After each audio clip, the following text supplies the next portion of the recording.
14세기 말 피렌체 출신의 귀족 여성이었던 마르게리타가 글쓰기를 배우려고 하자 남편 프란체스코는 핀잔을 주면서 점잖지 못한 일을 그만두라고 잔소리를 했습니다.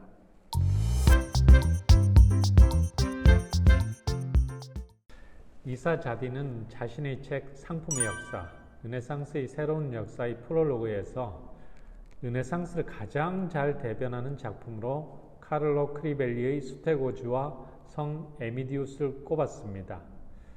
자딘의 책 제목에서 유추할 수 있듯이 르네상스 시기의 세속적인 상품이 폭발적으로 증가했고, 이러한 변화가 르네상스 시대의 중요한 변화였습니다. 크리벨리의 수테고지는 이를 잘 보여주는 대표적인 작품인 것 같습니다. 크리벨리는 역사 속에서 그렇게 주목받는 화가는 아니었는데요. 그 이유는 아마 바사리가 자신의 책 예술가 열전에서 크리벨리를 언급조차 하지 않았기 때문입니다. 아마 그의 출신과 활동 무대가 피렌체가 아니었기 때문일 것 같습니다. 그는 베네치아에서 태어나 마르케 지방에서 주로 활동했습니다. 그래서 15세기 말 크리벨리는 마르케 지방의 도시 아스콜리 피치노에 있는 수테고지 성당을 위해 이 그림을 그리게 되었습니다. 이 그림은 1811년 밀라노로 옮겨졌다가 19세기 중에 최종적으로 런던 내셔널 갤러리가 소장하게 되었습니다. 크리벨리가 이 작품을 그리게 된 배경은요, 1482년 교황 식스투스 4세가 이 도시에 자치권을 부여한 사건이었습니다. 이 기쁜 소식이 도시에 도착한 날이 마침 3월 25일 수테고지 축일이었고, 도시정부는 이를 기념하려고 크리벨리에게 수테고지 제작을 의뢰했습니다. 그래서 도시의 자치권 획득과 별 상관없어 보이는 수테고지 그림이 그려지게 된 것입니다. 일반적으로 수테고지는 신약 성서에 나오는 중요한 일화 가운데 하나로 대천사 가브리엘이 성모에게 아기 예수 잉태와 탄생을 예고하는 그림입니다. 수많은 예술가들이 수테고지를 그림이나 조각으로 표현했고, 대다수 유럽 도시에 수테고지 광장이라는 이름의 광장이나 거리가 만들어졌습니다. 크리벨리가 수테고지 그림 중앙에 이 도시의 수호성인 에미디우스를 그려놓은 것이 이러한 역사적 배경이 있었기 때문입니다.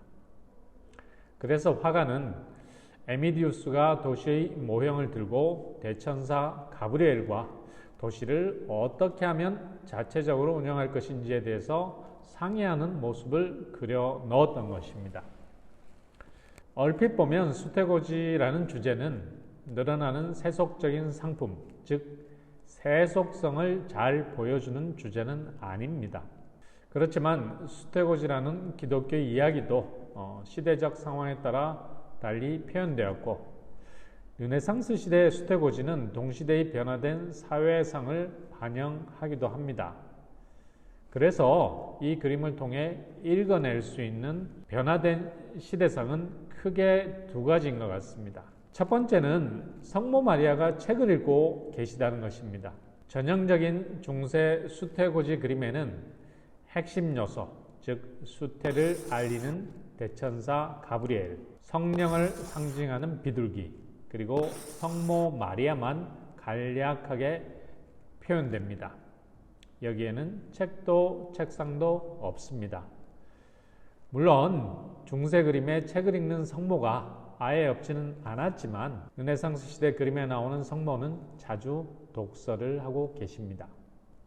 특히 중세 그림이나 조각에서 책 읽는 여성의 모습을 가장 많이 담고 있는 주제가 바로 수테고지입니다. 1333년경 시에나 화가 시모네 마르티니가 그린 수테고지에는 성모 마리아가 대천사 가브리엘로부터 수테를 고지받고 읽던 책을 적고 있는 모습이 나옵니다. 자세히 보시면 읽던 페이지에 왼쪽 엄지손가락을 넣어 책을 읽다가 고지를 바닥 않았음을 보여줍니다. 분명 르네상스 시대의 여성의 독서는 늘어났고 이러한 변화상이 그림 속에 표현되었습니다. 이전 시기와 마찬가지로 중세말, 즉 르네상스 시기에도 여성들이 글을 읽고 쓰는 것이 사회적으로 권장되진 않았지만 점차 여성들의 독서는 늘어났습니다. 14세기 말 피렌체 출신의 귀족 여성이었던 마르게리타가 글쓰기를 배우려고 하자 남편 프란체스코는 핀잔을 주면서 점잖지 못한 일을 그만두라고 잔소리를 했습니다. 그러나 마르게리타는 글을 배워 스스로 편지를 작성하는 데 성공했습니다. 비슷한 예로 15세기 초반 베네치아에서 태어나서 프랑스에서 활동했던 여성 인문주의자 크리스틴 드 피장은 여인들의 도시라는 책을 출간하기도 했습니다. 두 번째 변화는 르네상스 시대 유럽의 물질 생활이 이전 시기와 비교해 풍성해졌다는 것입니다. 이러한 변화상이 이 그림에 두드러지게 표현되어 있습니다. 이 그림을 보자마자 확인할 수 있는 것은 다채로운 색 그리고 여러 물품입니다. 전체적인 배경을 차지하는 건물은 그리스와 로마 시대의 장식을 새겨놓은 르네상스 시대 이탈리아 건물을 닮아 있습니다. 벽기둥은 코린트 양식의 신전기둥과 고딕 양식으로 되어 있습니다. 그림 속의 건물 외관은 피렌체 메디치 가문의 저택을 포함해 르네상스 시대에 건축된 건물의 외관과 흡사합니다. 이 그림을 감상하는 방법의 하나는 그림 속의 물건들을 찾아보는 것입니다.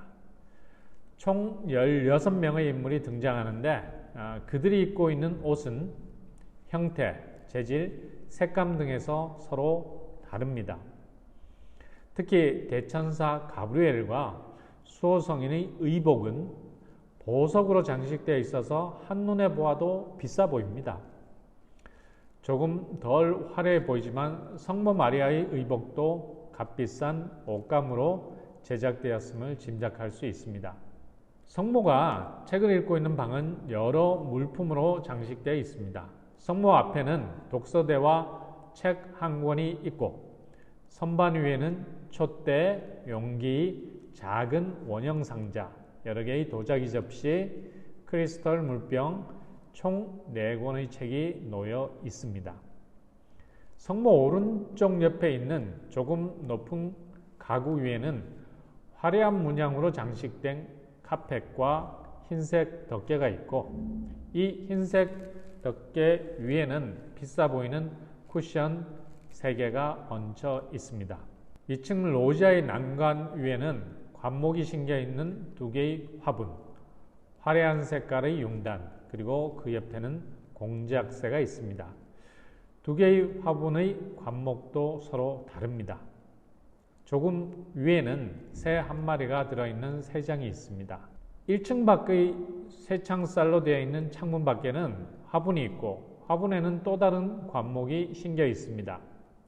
그림 왼쪽 상단부의 아치 위에는 융단, 관목이 들어있는 화분, 새가 들어있는 새장이 놓여 있습니다. 그림에 나오는 이런 오브제를 통해서 무엇을 읽어낼 수 있을까요? 사실 그림을 통해서 시대상을 읽어내는 일은 쉽지가 않습니다. 그 시대를 잘 알고 있는 전문가들도 어려운 일입니다. 리사 자디는 이 그림이 예수 어머니 마리아의 순결에 대한 찬양을 담은 동시에 풍부한 소비 생활과 무역에 대한 찬사를 담고 있다고 평했습니다.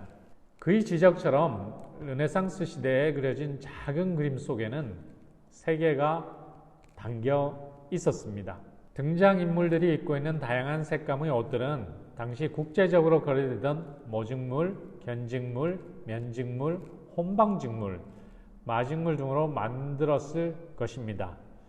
모직물은 주로 유럽 전역에서 제작되어 유통되었고 견직물은 유럽산뿐만 아니라 이슬람과 아시아로부터 수입되었고 지중해에서 재배된 원명과 다른 원료를 섞어서 만든 혼방직물 푸스티아는 북중부 이탈리아와 남부 독일 등지에서 제조되어 유럽 전역으로 팔려나갔습니다. 등장인물들이 입고 있는 옷의 다양한 색깔은 아마 유럽과 그 너머 지역으로부터 수입된 여러가지 종류의 염료 덕분에 가능했습니다. 그림에 나오는 여러 개의 용단은 그 장식이 이슬람 양식임을 고려할 때 이슬람 세계에서 들여온 수입품이었을 것으로 추정됩니다. 크리스털 물병은 아마 베네치아에서 제작되었을 것입니다. 중세 말 베네치아 유리산업은 원료의 수급과 완제품의 판매라는 측면에서 보면 굉장히 국제적인 사업이었습니다. 실제로 베네치아는 유리 제작에 필요한 원료 중 하나인 석회를 동지중해에 있는 맘루크 제국으로부터 수입하고 있었습니다. 중세말 베네치아 유리산업은 유럽 제1의 명성을 얻었고 유럽 전역으로 팔려 나갔습니다. 그림 속의 도자기들은 어디서 왔을까요? 그림만을 보고 짐작할 수는 없지만 당시 중국산 도자기, 이슬람 도자기가 유럽으로 수입되고 있었습니다.